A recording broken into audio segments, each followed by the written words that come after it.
பள்ளிக்கெல்லாம் பள்ளிக்கெல்லாம் ஒன்றும் இல்லைனாக்கா பெரிய பிரச்சனை ஆயிடுறாங்க. நானே கொடுத்துருக்காங்க செப்பிக்க காணுது மர பிரச்சனை ஆகி பொருளா பிரச்சனை ஆயிடுது. நான் போயாண்ணா இல்ல இல்லக்கா இல்ல ஒன்று வர நான் போயாங்க நான் போய் இல்லக்கா உங்களுக்கு ஒரு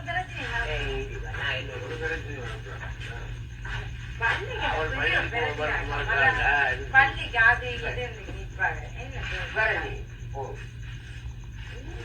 பள்ளிக்கு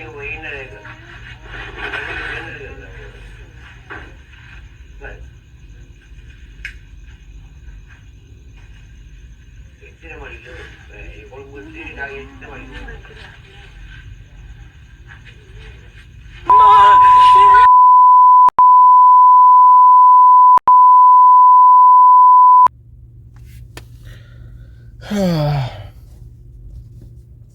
கொஞ்ச நேரத்தில் நானே பயந்து போயிட்டேன். டேய், அஸ்ஸலாமு அலைக்கும் வரஹ்மத்துல்லாஹி வபரகாத்துஹு. அன்பான அனைத்து உறவுகளுக்கும் இனிய மாலை வணக்கம். முக்கியமான ஒரு தகவல். என்ன தகவல்னு பார்த்தீங்கன்னா, இந்த இந்த இந்த இந்த வீடியோ மட்டும் இல்லை, இன்னொரு வீடியோவும் ஷேர் ஆகிடுச்சு. குழந்தை ஒன்று, அதாவது குழந்தைகளை கடத்தி குழந்தைகளோட பார்ட்ஸுகளை எடுக்கிற மாதிரி ஒரு வீடியோன்னு மூஞ்சில் மாஸ்கெல்லாம் கட்டிட்டு அந்த வீடியோ எனக்கு நிறைய பேர் அனுப்பியிருந்தாங்க. நான் அதை அவங்களுக்கு மட்டுமே பதில் கொடுத்துக்கிட்டு இருந்தேன். நான் அந்த வீடியோவை டவுன்லோட் பண்ண மறந்துட்டேன். அந்த வீடியோவில் பார்த்தீங்கன்னா 4-5 பேர் மாஸ்க் கட்டிக்கிட்டு நிற்கிறானுங்க. குழந்தைகளை வந்து கடத்துகிற மாதிரி ஒரு சம்பவம்.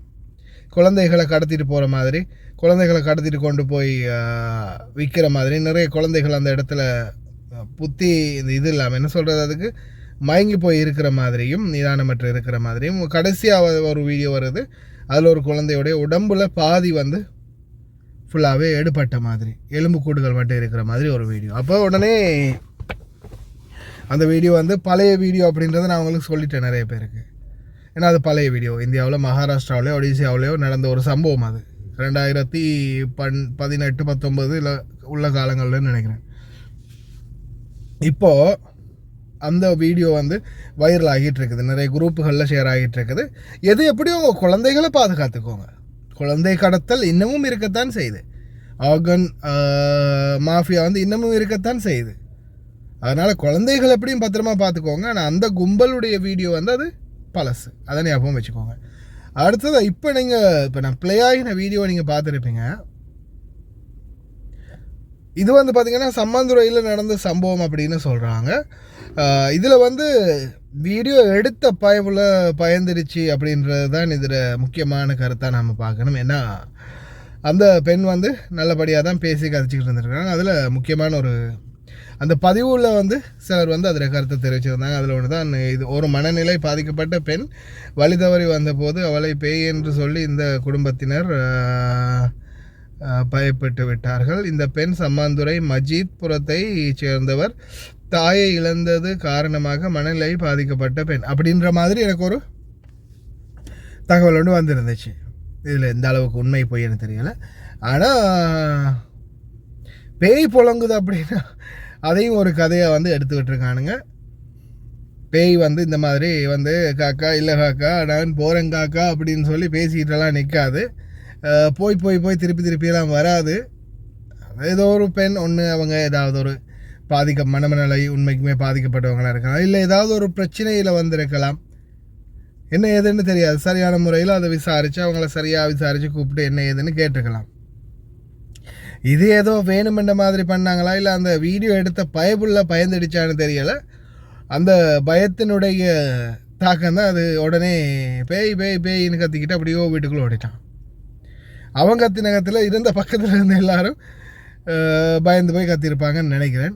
அவ்வளவுதான் சம்பவம். இதை வந்து நிறைய பேர் வந்து பகிர்ந்துக்கிட்டு இருக்கிறாங்க. அதே மாதிரி இப்போது நிறைய பேர் வந்து எனக்கும் என்னுடைய சோஷியல் மீடியாவில் பகிர்மாறு என்ன ஏதுன்னு பார்த்து சொல்லுங்கள் அப்படின்னு சொல்லி எனக்கும் குரூப்புகள்லையும் ஷேர் பண்ணியிருந்தாங்க. அடுத்தது மெசஞ்சர்லேயும் நிறைய பேர் ஷேர் பண்ணியிருந்தாங்க. ஏன்னா மெசஞ்சரில் வந்து லிங்க் தானே வாருது. அப்போ அந்த லிங்க் வந்து சில லிங்க் வந்து ஓப்பன் ஆகி அந்த வீடியோ ஃபோட்டோவோடு வரும், சில லிங்க் வந்து அந்த சும்மா வெறும் லிங்க் மட்டும் வரும். அப்போ அந்த லிங்கை டச் பண்ண அது குரோமில் போய் அங்கே போய் இங்கே போய் சுற்றி வளைச்சி ஓப்பன் ஆகி ஒரு ரவுண்டு அடின்னு அடித்து கொண்டு போய் கடைசியில் எங்கே நிறுத்தும்னு பார்த்தீங்கன்னா இந்த வீடியோவில் நிறுத்தும். ஏன்னா சில வீடியோக்கள் நம்மளுக்கு அதிகமாக ஷேர் ஆகுதுன்னா அதனால தான் நான் அதை உங்களுக்கு வீடியோவாக கொண்டு வரதுக்கு காரணம். என்ன காரணம்னா அது மறுபடியும் எனக்கு ஷேர் ஆகக்கூடாது இல்லையா? ஏன்னா நிறைய பேர் மெசேஜ் போடுவாங்க, போடுற மெசேஜோட இதுவும் வரும். ஏன்னா அனுப்புகிற ஒவ்வொருத்தருடைய லிங்கை நான் பார்த்துட்டு அது தேவையாக இருந்தால் அதை எடுத்து பேசக்கூடிய மாதிரி இருந்தால் பேசுகிறது, இல்லையா அந்த லிங்கை வந்து விட்டுறது. அது மாதிரி லிங்கில் பார்க்க போனால் எப்படியுமே ஒரு 2-3 நிமிஷம் டிலே ஆகும். ஒரு லிங்குக்கு ஒரு 3 நிமிஷம் எடுத்தாலும் 10 லிங்க் எனக்கெல்லாம் 30 நிமிஷம், அரை மணி நேரம் போயிடும். நம்மளுக்கு டைம் தான் முக்கியம்.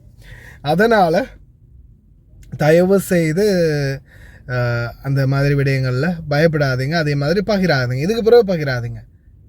அதே மாதிரி அந்த சகோதரி வந்து ஒரு பேய் கிடையாது. அவங்களுக்கு ஏதோ ஒரு பிரச்சனை இருக்குது. ஒன்று மனநோயாளியாக இருக்கலாம், இல்லை அவங்களுடைய குடும்பத்தால் விடுபட்டு இருக்கலாம், இல்லை வேறு ஏதாவது பிரச்சனைகள் தேவைப்பாடுகள் இருக்கலாம். அதனால் அவங்க வந்து அந்த டைமில் வந்து எங்கேயாவது போக வேண்டிய சூழலுக்கு வந்திருக்கலாம். ஆனால் அவங்க சொல்கிறாங்க, நான் கொழும்புக்கு போகணுமோ, கொழும்புக்கு போயிட்டு சர்டிஃபிகேட் எடுக்க போயிட்டு வந்தேனோ என்ன ஒன்றெல்லாம் அந்த இன்றைக்கி பேசிக்கிறாங்க இல்லையா? தெளிவாக தான் பேசுகிறாங்க.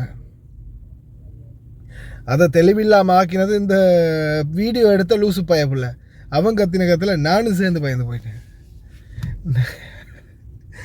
அல்ல இந்த மாதிரி பல பிரச்சனைகள் சம்பவங்கள் வரும். மக்களே கொஞ்சம் சிந்தித்து செயல்படுங்க பதிவுகள் இடும்போது, தயவு செய்து ரொம்ப கவனம். அதே மாதிரி குழந்தைகளை கடத்துகிற அந்த விஷயம் நான் சொன்னதும், குழந்தைகளை கடத்தல்ன்றது அது எல்லா விதத்துலேயும் இருக்குது. ஆர்கனுக்காக, குழந்தைகளை தப்பான முறையில் பயன்படுத்துறதுக்காக, ஏன் சில காடையர்கள் இருக்கிறானுங்க, சில தெரியும் தானே பச்சை குழந்தைன்னு கூட பார்க்காம காம கொடூரர்கள் இருக்கிறாங்க. அவனுங்கள்ட்ட இருந்தும் பாதுகாக்கணும். அதனால் தயவு செய்து ரொம்ப கவனம். வெளிநாடு வாழ் தாய் தந்தையர்கள் குறிப்பாக குழந்தைகளை பற்றி தொடர்ந்தும் கொஞ்சம் அலசி ஆராயுங்க.